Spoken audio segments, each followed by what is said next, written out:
Selamat datang di channel Alur Donghua. Sebelum menonton, silahkan subscribe, biar Mimin tambah semangat update-nya.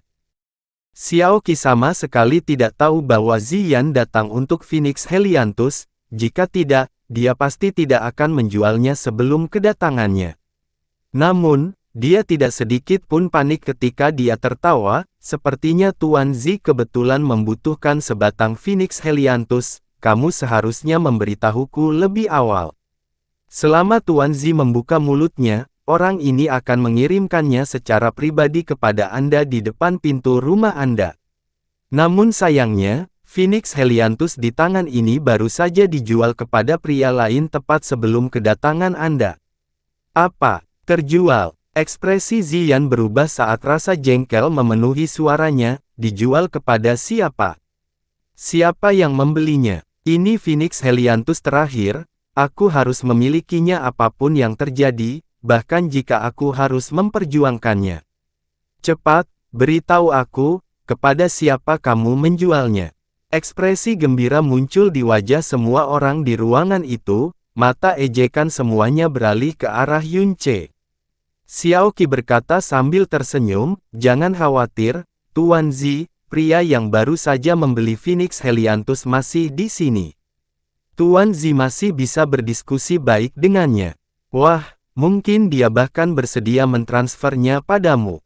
Xiao Qi sedikit berbalik dan mengayunkan tangannya ke arah Yunce. Pria inilah yang membeli Phoenix Helianthus terakhir dari tangannya seharga 2000 koin ungu. Apakah pria ini ingin mentransfernya kepada Anda atau tidak, itu tergantung pada Tuan Zi. Tatapan Ziyan langsung beralih ke Yunce. Setelah menyelidiki kekuatan mendalamnya, budidayanya, pelukan penghinaan yang sangat jelas terlihat di wajahnya. Dia datang dengan langkah besar dan seluruh tubuhnya melepaskan tekanan kuat yang bahkan membuat praktisi langit mendalam tingkat menengah kesulitan bernapas. Kaulah yang membeli Phoenix Helianthus. Kamu juga sudah mendengar apa yang baru saja aku katakan tadi. Berikan Phoenix Helianthus di tanganmu kepadaku. Jangan khawatir, saya tidak akan memberi Anda koin kurang dari uang yang Anda gunakan untuk membeli Phoenix Helianthus, atau orang lain akan mengatakan bahwa Sekte Matahari Panggang saya menindas yang lemah. Dari cara bicara Ziyan, dia sama sekali tidak sedang berdiskusi, sebaliknya, dia secara kasar memerintahkannya dengan nada suara khas yang berasal dari praktisi yang kuat hingga yang lemah. Ekspresi Yunce tidak berubah saat dia berkata dengan acuh tak acuh, saya minta maaf, Phoenix Helianthus ini sangat penting bagi saya tidak akan mentransfernya kepada Anda. Ziyan jelas tidak pernah berpikir bahwa seorang praktisi lemah yang hanya berada di alam mendalam bumi akan berani menolaknya, bahkan dengan alasan bahwa dia tidak akan membayar sepeser pun. Dia tidak langsung meledak, menoleh, dia berkata kepada Xiao Qi, dari mana anak ini? Sepertinya dia tidak mau memberiku muka. Sebelum Xiao Qi dapat menjawab, Gongsun Yu berkata dengan gembira, Tuan Muda Ketujuh Zi, anak ini jelas bukan berasal dari latar belakang biasa, kalau tidak, bagaimana mungkin dia berani memiliki kepercayaan diri untuk tidak menyerah pada Tuan Muda Ketujuh Zi? Cek, dia sebenarnya tamu terhormat dari Blue Wind bagian timur. Terhadap tamu terhormat dari negara lain ini, Tuan Muda Ketujuh Zi memperlakukannya sedikit lebih lembut, tentu saja seperti bangsa kita yang besar.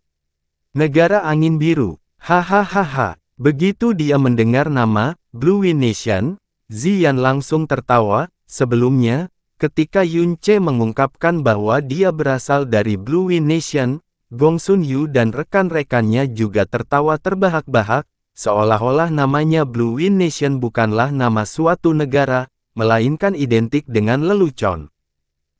Tumbuh di Blue Wind Nation, Yunce tidak pernah benar-benar merasakannya, tapi begitu dia tiba di Divine Phoenix Empire, saat itulah dia menyadari betapa menyedihkannya status Blue Wind Nation di benua langit yang mendalam. Hanya kata, rendah, dan bahkan, konyol, yang bisa digunakan untuk menggambarkannya. Dia akhirnya mengerti mengapa Chang Wanhe memiliki ekspresi sangat pasrah, frustrasi, dan sedih di wajahnya ketika dia menyebutkan turnamen peringkat 7 negara. Orang-orang biasanya memiliki naluri protektif terhadap tanah air mereka, dan Yun Che jelas tidak terkecuali. Negara tempat dia dibesarkan dengan sengaja dicemooh dan dihina oleh orang-orang ini sebagai negara yang sepenuhnya inferior. Dia tidak mampu untuk tidak diliputi amarah. Namun, dibandingkan dengan Divine Phoenix Empire, Blue Wind Nation memang terlalu lemah. Kesenjangan antara mereka seperti anak domba dan singa jantan, ini adalah fakta yang tidak bisa dihindari. Ziyan awalnya takut bahwa latar belakang Yun Che luar biasa, yang akan menyebabkan dia kesulitan, tapi sekarang dia tahu Yun Che berasal dari Blue Wind Nation. Mengapa dia merasa sedikit khawatir? Dia berkata dengan sombong, "Nak, kesabaran tuan muda ini sangat terbatas, cepat berikan saya Phoenix Helianthus." Jika tuan muda ini kehilangan seluruh kesabarannya, jangan menyebut Phoenix Helianthus, Anda bahkan tidak akan mendapatkan setengah koin kembali.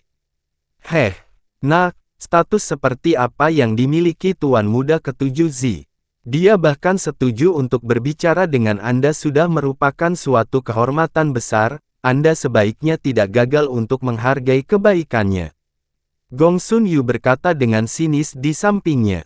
Xiao Qi segera menghadap Yun Che, dan berkata dengan lembut, Tuan Zi sangat membutuhkan Phoenix Helianthus ini, jadi berikan saja padanya. Saya yakin Tuan Zi pasti akan berterima kasih, dan mungkin kalian berdua bisa menjadi teman. Yun Che menyipitkan matanya, suaranya masih sangat datar, aku sudah mengatakannya sebelumnya, aku membutuhkan Phoenix Helianthus ini, bukan mentransfer. Baiklah, sepertinya kamu menolak bersulang dan malah ingin minum anggur hukuman. Aku akan bertanya padamu untuk terakhir kalinya, apakah kamu akan memberikannya kepadaku atau tidak? Semua otot di tubuh Ziyan menegang saat wajahnya dipenuhi amarah. Yun Che berkata dengan dingin, akulah yang membeli Phoenix Helianthus, jadi itu sudah menjadi milikku. Saya mempunyai keputusan akhir mengenai apa yang akan dilakukan terhadapnya. Dan bukan kamu yang menyuruhku memberi, tapi aku akan memberi.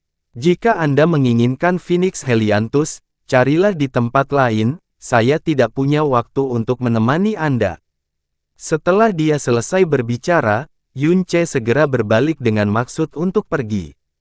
Kamu punya keputusan akhir. Hahaha, Ziyan tertawa terbahak-bahak, anak naif, ayahmu di sini akan memberimu pelajaran hari ini.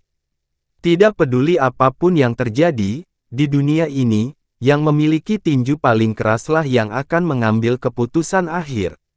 Ziyan mengulurkan tangannya, meraih ke arah bahu Yun Che. Lengannya jauh lebih tebal dari paha Yun Che. Sebagai perbandingan, tubuh Yun Che terlalu lemah, seolah-olah tidak mampu menahan satu pukulan pun. Dia tertawa jahat, dan saat dia hendak meraih bahu Yun Che untuk mengangkatnya, ketika dia menggunakan kekuatan, Yun Che sebenarnya tidak bergerak sedikit pun. Mata Ziyan membelalak. Otot-otot di lengannya langsung menonjol saat pembuluh darahnya menyembul dan dia dengan kuat mengangkatnya, namun tubuh Yun Che masih tidak bergerak sedikit pun. Jangankan diangkat, dia bahkan tidak bergerak satu langkah pun. Ziyan terkejut dalam hati. Meskipun dia samar-samar merasakan bahwa ini tidak biasa, dia menjadi semakin marah ketika dia berkata dengan putus asa, aku akan membiarkanmu merasakan betapa kerasnya tinju ayahmu. Dia melepaskan tangannya dari bahu Yun Che, lalu mengepalkan tangannya. Tinjunya menyala dengan api ungu saat dia dengan keras meninju ke arah Yun Che. Di bawah kegelisahan yang samar, dia menggunakan tidak kurang dari 99% kekuatannya dalam tinju ini. Tidak peduli sama sekali jika Yun Che mati di tempat, pihak lain hanyalah seorang praktisi mendalam yang lebih rendah dari Blue Wind Nation, bahkan jika dia meninggal, tidak akan ada dampaknya.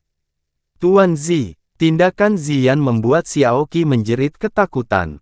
Yang lain juga kaget. Seluruh ruangan memekik dengan energi yang sangat besar di bawah tinju Ziyan, dan jelas bahwa dia telah menggunakan seluruh kekuatannya. Tidak ada seorang pun yang memiliki keyakinan bahwa mereka dapat menahan tinju ini, dan sangat mungkin bahwa Yun Ce akan langsung menjadi daging, tempel setelah teguran ini.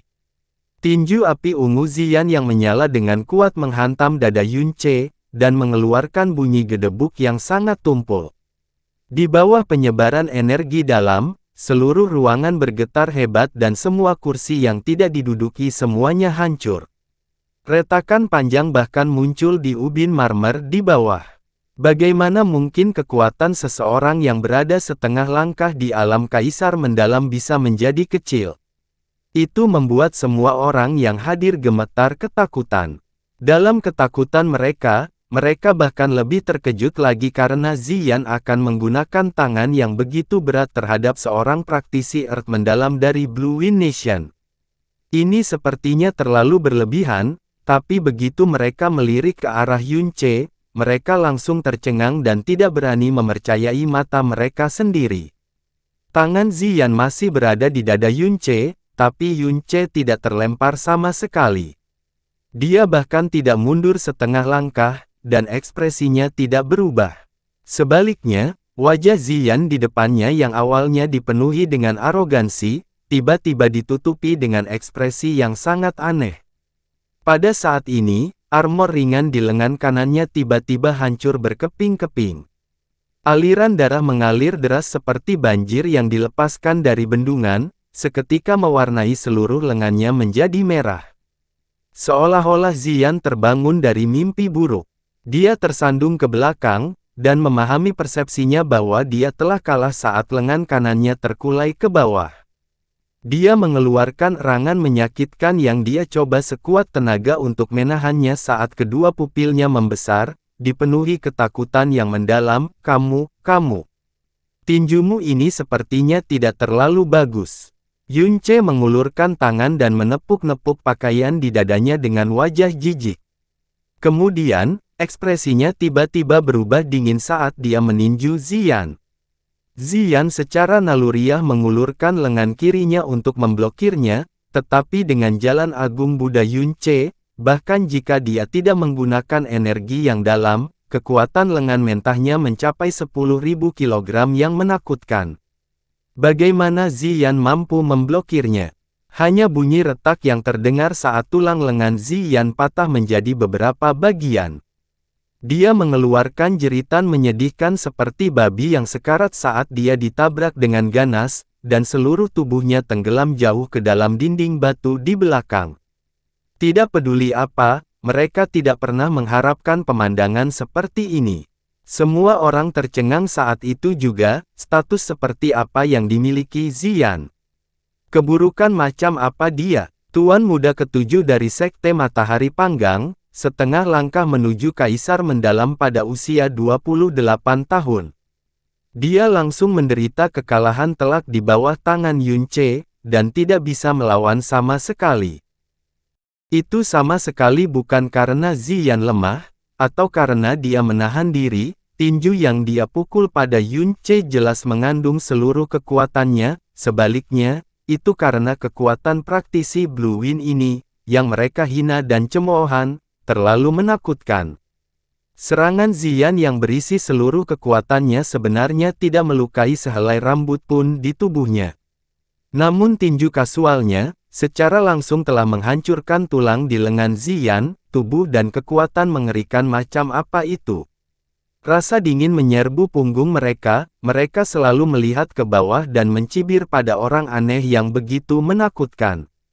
Terutama Gong Sun Yu, seluruh tubuhnya duduk terpaku di kursinya, kulitnya pucat pasi, dan karena keterkejutannya, tubuhnya tidak berani bergerak 1 inci pun. Sosok Yun Ce bergoyang, dan kemudian sudah tiba di depan Ziyan. Dia mengulurkan tangannya untuk meraih tenggorokannya, seolah-olah dia sedang mengangkat seekor anak ayam. Tubuh kekar Ziyan langsung ditarik keluar dari dinding batu, lalu dihempaskan dengan keras ke tanah. Dia menurunkan pandangannya untuk melihat Ziyan yang berwajah berdarah dan berkata dengan acuh tak acuh, apakah kamu masih menginginkan Phoenix Helianthus di tanganku? Sebelum Ziyan sadar kembali, dia sudah langsung terkena luka serius oleh Yunce. Dia berbaring di tanah, terengah-engah, saya, Tuan Muda ketujuh dari Sekte Matahari Panggang, jika Anda berani menyentuh saya, Sekte Matahari Panggang tidak akan pernah membiarkan Anda lolos begitu saja. Yunce menyipitkan matanya, dan tertawa dingin, kata-katamu tidak buruk, orang dengan tinju yang lebih keras adalah orang yang memiliki keputusan akhir dalam segala hal di dunia ini. Namun seseorang yang tidak memiliki kekuatan yang cukup masih berani menjadi sombong, itu mencari kematian. Saat suara Yunce jatuh, dia menginjakkan kakinya ke dada Ziyan. Mata Ziyan melotot saat dia dengan keras menyemburkan darah. Berhenti! Pria tua berambut abu-abu yang selalu berdiri di belakang Xiaoqi berteriak, dan tiba-tiba mengambil tindakan. Kilatan cahaya dingin diluncurkan ke arah Yunce, segera setelah itu, tingkat kaisar mungkin menyelimuti seluruh ruangan. Karena masalahnya telah berkembang sedemikian rupa, dia pasti tidak bisa menonton tanpa mengangkat satu jari pun.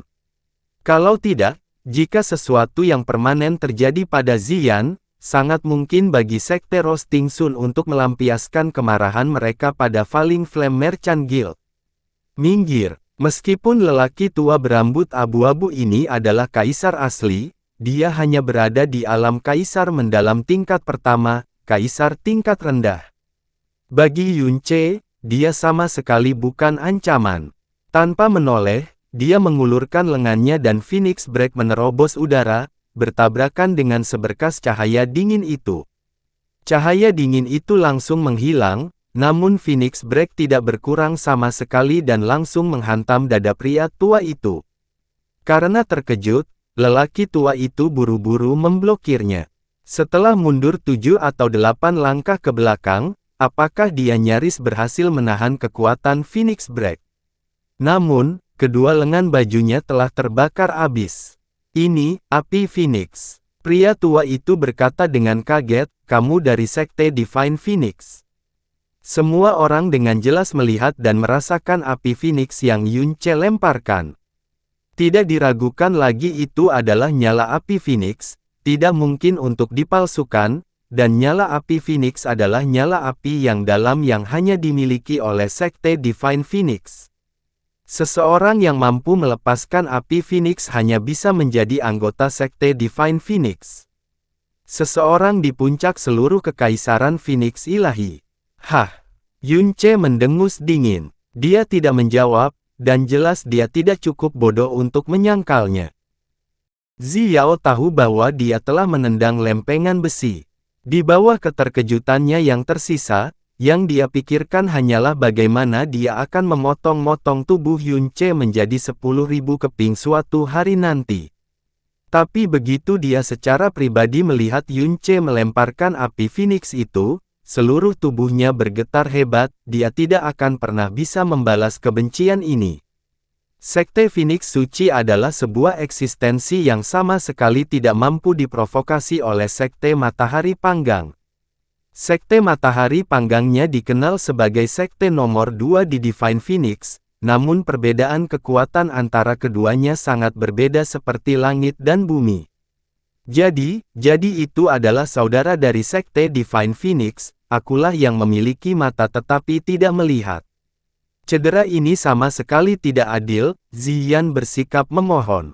Bagaimana mungkin dia bisa menjadi sedikit arogan dan memaksa?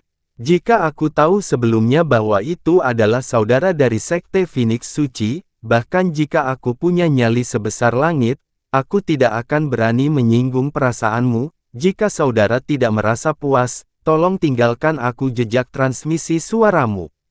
Saya secara pribadi akan berkunjung dengan membawa hadiah untuk meminta maaf di lain hari. Dipukuli hingga tulangnya hancur, organ tubuhnya terluka, namun tetap perlu meminta maaf dengan cemas.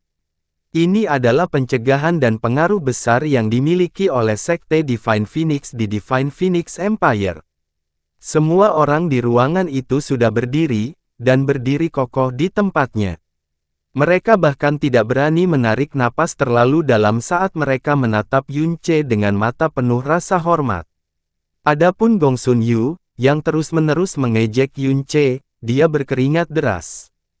Kedua kakinya gemetar dan sepertinya akan roboh kapan saja. Pria tua itu melangkah maju dan berkata sambil gemetar, untuk pelanggan terhormat dari Sekte Phoenix Suci yang ada di sini, lelaki tua ini memiliki mata tetapi gagal mengenali mat. Tai, dan bahkan membiarkan pelanggan terhormat diganggu. Aku benar-benar pantas mati, Xiao Qi, untuk apa kamu menatap kosong? Mengapa kamu tidak mengembalikan koinnya yang dalam? Kamu, ya. Xiao Qi juga agak pucat karena gugup saat dia berusaha mendapatkan koin ungu yang dalam. Tidak dibutuhkan. Yun Che menjauhkan kakinya dari dada Ziyan, kamu tidak perlu terlalu gugup. Saya bukan tipe sampah di dekat kaki saya yang mengandalkan kekuatan untuk menindas orang lain. Selama orang lain tidak memprovokasi saya tidak akan repot-repot memprovokasi orang lain, Anda boleh melanjutkan. Setelah dia selesai berbicara, Yun Che tidak lagi memperhatikan siapapun saat dia berbalik dan berjalan menuju pintu keluar. Semua orang mengikutinya dengan matanya saat dia melangkah keluar sambil diam-diam menghela nafas lega. Tidak ada yang berani mengatakan apapun, jangan sampai hal itu menarik perhatiannya. Begitu dia tiba di depan Gong Sun Yu, Yun Che tiba-tiba memiringkan kepalanya dan dengan dingin menatap matanya.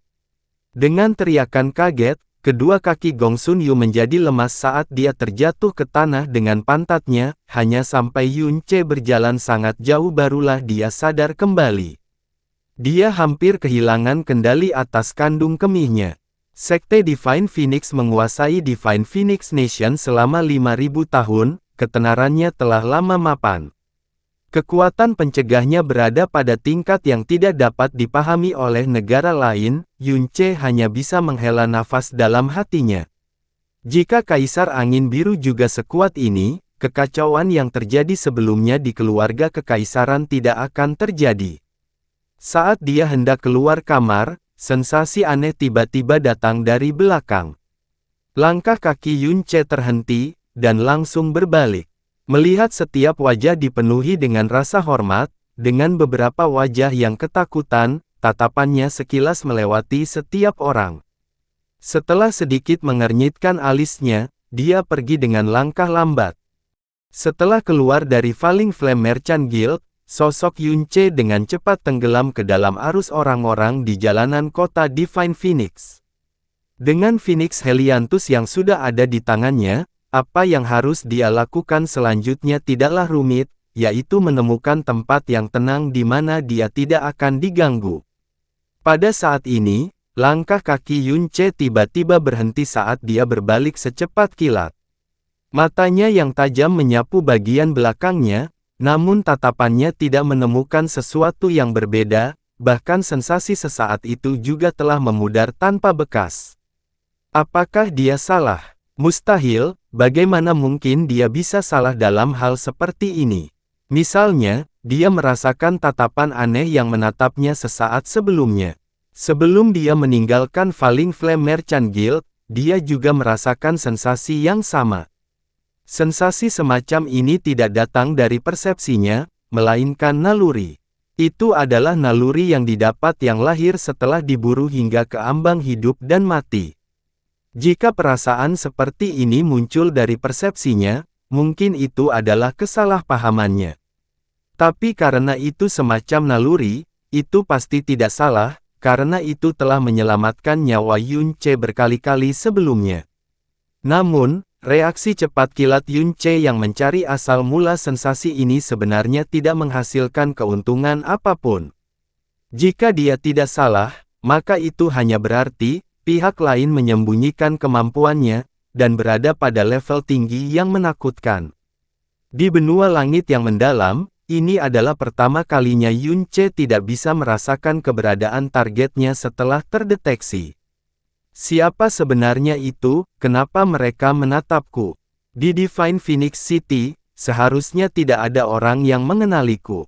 Jasmine, apakah kamu merasakan ada orang yang mengikutiku? Yunce berkata dengan suara rendah. Jasmine, tidur, jangan ganggu aku. Yunce mengerutkan hidungnya, menarik pandangannya, dan langsung maju ke depan. Sosok yang nyaris tak terlihat bahkan tidak sampai 60 meter di belakang Yunce perlahan mengangkat kepalanya dari dalam arus orang.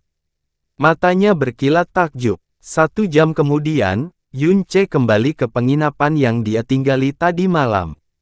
Di kota Divine Phoenix yang sudah padat ini, menemukan penginapan untuk ditinggali memang sangat sulit, tapi selama seseorang kaya, bahkan jika populasinya berlipat ganda, tetap tidak akan menjadi masalah. Kamar tamu tempat Yunce menginap diperoleh dengan membayar 30 kali lipat harga aslinya dari seseorang yang tidak muncul. Tamu yang terhormat, Anda sudah kembali, apakah Anda ingin kembali ke kamar Anda untuk beristirahat atau ingin makan? Begitu Yunce kembali ke penginapan, seorang pelayan tampan dengan tekun menyambutnya. Mereka yang bisa tinggal di penginapan mewah saat ini semuanya adalah sosok dewa kekayaan, jadi dia jelas harus melakukan yang terbaik untuk melayaninya secara menyeluruh. Buatkan aku makan malam nanti saja, sebelum hari gelap, antarkan langsung ke kamarku. Jawab Yunce. Baiklah, istirahatlah yang menyenangkan. Tamu yang terhormat, jika Anda memiliki permintaan, silakan panggil kapan saja. Kata pelayan itu dengan sopan. Setelah Yunce kembali ke kamarnya, dia sebenarnya tidak berjalan sesuai dengan rencana sebelumnya untuk segera mulai menyempurnakan pelet universal mendalam langit. Sebaliknya, dia menutup pintu, dan berbaring untuk tidur. Ia terlihat cukup kelelahan, karena tidak lama setelah ia berbaring, suara dengkuran perlahan muncul saat ia memasuki alam mimpi. Yunce langsung tidur dari sore hingga malam hari. Tepat pada saat itulah gumpalan asap tak bersuara dan tak berbau yang tak terlihat dengan mata telanjang perlahan melayang masuk dari sudut jendela belakang ruangan, dan menyatu dengan udara di dalam ruangan. Yunce masih tidur dan masih mendengkur. Nafasnya teratur, tanpa reaksi sedikit pun terhadap semua yang terjadi. Asap tipis berhenti setelah beberapa puluh tarikan napas. Semuanya hening, tanpa ada tanda-tanda telah terjadi sesuatu. Setengah jam kemudian, pintu Yunce diketuk. Tamu yang terhormat, makan malam yang Anda inginkan ada di sini. Yunce masih tertidur lelap, tanpa reaksi sedikit pun. Tamu yang terhormat, apakah kamu di dalam? Pelayan mendorong pintu dengan lembut. Pintunya hanya ditutup, tidak dikunci, jadi terbuka dengan sekali dorongan. Pelayan itu ragu-ragu sebentar, lalu dengan hati-hati membuka kamar dan masuk membawa makan malam.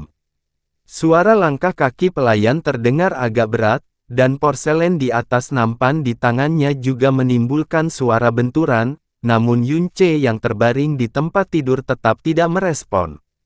Jelas sekali bahwa dia tertidur lelap. Pelayan meletakkan nampan di atas meja, dan setelah matanya menatap Yunce beberapa saat, dia perlahan berjalan ke arah Yunce. Hanya saja kali ini, langkah kakinya, sebenarnya tidak bersuara, dan tatapan hati-hatinya dari sebelumnya. Napas Yunce stabil, dan dia tertidur lelap. Semua organ indera di tubuhnya tidak menunjukkan sedikit pun gerakan. Setelah mengkonfirmasi hal ini, ekspresi hati-hati pelayan itu sedikit mengendur. Dia menghampiri tempat tidur Yunce dan mengulurkan tangannya untuk meraih cincin spasial Yunce.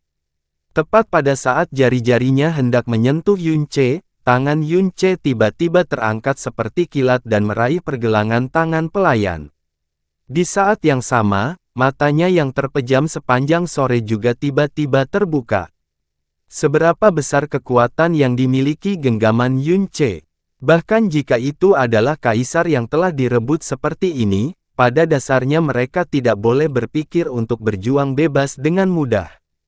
Tapi ketika Yunce hendak meraihnya dengan kuat, dia tiba-tiba merasakan sesuatu terlepas dari telapak tangannya, seolah-olah dia tidak memegang lengannya, melainkan seekor ikan. Lengan yang tadi dia pegang kuat-kuat tiba-tiba terlepas dari telapak tangannya. Segera setelah itu, air penginapan melonjak dengan kegesitan yang tiada taraf dan berlari keluar jendela bambu, melarikan diri. Yunce awalnya ingin mengejar, tapi begitu dia mengambil langkah ke depan, dia berhenti, dan menatap ke depan dengan linglung, karena kecepatan orang ini terlalu cepat, cepat hingga tingkat yang tidak terbayangkan. Dia hanya menggunakan waktu singkat untuk melepaskan diri dari cengkeramannya, lalu dengan gesit terbang keluar, dan itu juga merupakan sesuatu yang hanya membutuhkan waktu sekejap untuk terjadi. Siluet orang ini telah menjadi titik kecil dalam garis pandangnya. Kekuatannya yang dalam tidak sekuat itu, kurang lebih berada di tahap tengah alam mendalam langit, namun kecepatan yang dia tampilkan benar-benar melampaui tingkat mendalam langit. Itu bahkan lebih cepat dari Snow Phoenix Beast beberapa kali, orang tercepat yang pernah dilihat Yunce di benua langit yang mendalam. Serangkaian langkah kaki yang tergesa-gesa terdengar, dan pelayan penginapan membuka pintu setelah mendengar suara tadi. Dia bertanya dengan khawatir, "Tamu yang terhormat, apa yang terjadi?" Pelayan di depannya tampak persis sama dengan pelayan yang melarikan diri. Bahkan ekspresi dan suaranya praktis tidak ada perbedaan. Yunce menggelengkan kepalanya, "Tidak ada. Beritahu seseorang untuk membantu saya memperbaiki jendela. Saya akan membayar jendela yang rusak itu."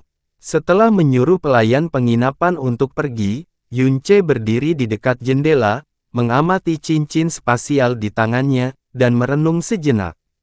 Dia memakai cincin spasial untuk menyembunyikan mutiara racun langit, sebenarnya tidak ada apa-apa di sana. Sepertinya dia tidak salah dengan perasaan sebelumnya bahwa seseorang telah membuntutinya. Dan kemampuan membuntuti, penyembunyian, kemampuan untuk dengan mudah mengubah penampilan dan suara orang ini, dan bahkan kemampuannya untuk menempatkan kabut tidur bisa dikatakan berada di ranah terbaik. Kemampuannya untuk melarikan diri telah memberi Yunce pukulan langsung, dan kecepatannya sangat cepat. Orang macam apa dia? Kenapa dia mengincarku? Pertama kali dia merasa seperti seseorang sedang menatapnya adalah ketika dia hendak meninggalkan Falling Flame Merchant Guild. Yang berarti orang ini juga berada di dalam Falling Flame Merchant Guild, dan berada di dalam kelompok orang yang hadir. Alis Yunce tenggelam, perubahan penampilan dan suara, kabut tidur, kemampuan untuk melarikan diri dan kecepatan, itu jelas merupakan keterampilan seorang pencuri ahli. Dan menjadi sasaran pencuri menakutkan itu jelas bukan perkara mudah. Pencuri ini telah membuntutinya sepanjang perjalanan, dan bahkan telah merencanakan sekuat tenaga, terbukti bahwa dia memiliki sesuatu yang sangat diminati oleh pencuri ini. Lalu, dia mungkin tidak akan menyerah setelah gagal sekalipun.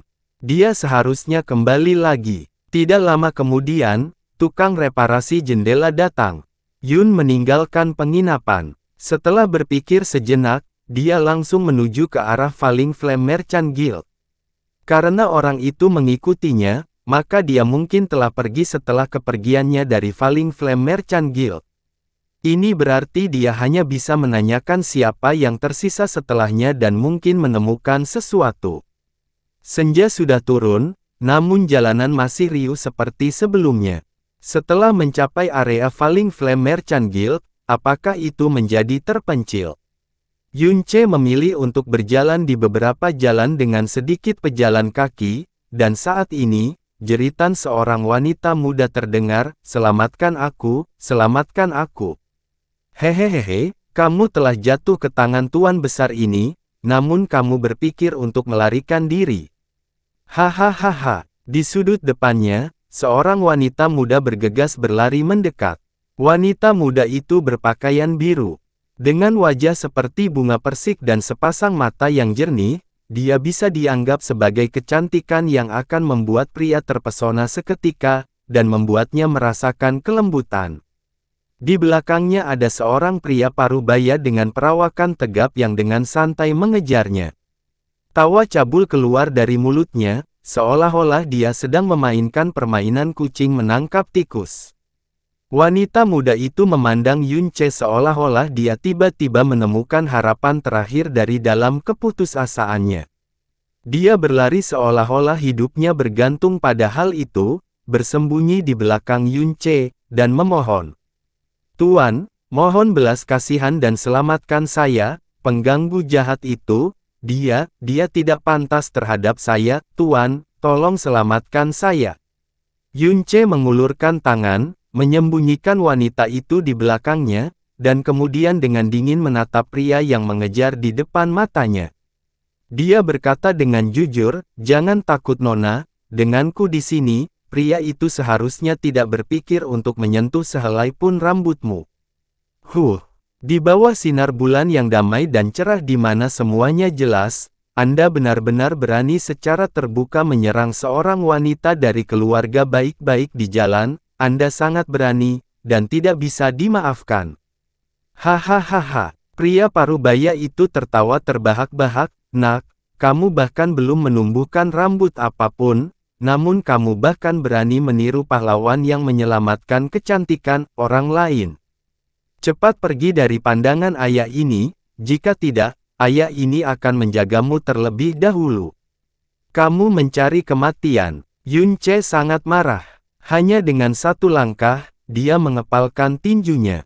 Suara pekikan yang memekakkan telinga segera mengikuti kepalan tangannya yang tanpa ampun menghantam dada pria parubaya itu.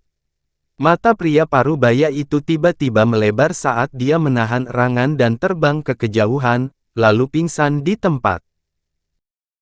Wanita muda itu langsung berteriak kaget. Yun Ce menarik tangannya dan berkata dengan nada meremehkan, "Hanya dengan kemampuan sebanyak ini, namun berani melakukan kejahatan, dia benar-benar membawa malapetaka bagi dirinya sendiri." Dia berbalik dan berkata dengan prihatin, "Nona, kamu baik-baik saja?" Wanita muda itu memberi hormat sepenuhnya dan berkata dengan suara terisak-isak yang dipenuhi rasa takut dan penghargaan, "Tuan, terima kasih telah menyelamatkan saya, bolehkah saya menanyakan nama besar Tuan? Anak kecil ini pasti akan membalas kebaikanmu yang besar." Itu tidak terlalu sulit, jangan khawatir." Yun Ce berkata dengan santai. Tatapannya tertunduk, menampakkan tatapan penuh penghargaan terhadap wanita cantik. "Bolehkah saya menanyakan nama Nona ini?" Wanita muda itu berkata dengan lembut, "Anak kecil ini bernama Yan Xiaohua." "Yan Xiaohua?" Yun Ce berseri-seri, "Nona sangat cantik dan bahkan tidak berkultivasi secara mendalam. Terlalu berbahaya bagimu berada di luar sendirian, sebaiknya kamu lebih berhati-hati di masa depan." Wanita muda itu menghela nafas sambil mengungkapkan ekspresi sedih. Si kecil ini biasanya tinggal di dalam kamarnya dan jarang keluar. Tapi hari ini, ayahku. Saat wanita muda itu sedang bercerita, Yun Ce, yang diam-diam mendengarkan dengan penuh perhatian, tiba-tiba membenturkan telapak tangannya ke dada wanita muda itu. Jarak antara keduanya bahkan tidak sampai 3 kaki dan telapak tangan Yun Ce ditembakkan dilakukan tanpa peringatan, jadi pihak lain tidak hanya sibuk dengan narasinya, seorang wanita muda juga seharusnya tidak memiliki kemampuan untuk menghindari serangan ini. Namun, meski dengan serangan mendadak seperti itu, Yun Ce benar-benar menghantam udara. Suara yang memekakkan telinga terdengar, segera membuat ruang di sekitarnya bergetar. Wanita muda di hadapannya telah menghilang, hanya meninggalkan bayangan yang belum memudar. Adapun tubuh aslinya, ia telah bergeser sejauh 3 meter dalam sekejap, lalu melarikan diri jauh secepat kilat. Dia sebelumnya telah melarikan diri dari tangan Yun Ce sebelumnya, tapi bagaimana mungkin Yun Ce membiarkan dirinya gagal sekali lagi? Pada saat dia merasakan udara kosong, dia sudah bereaksi dalam sepersekian detik. Domain jiwa naga.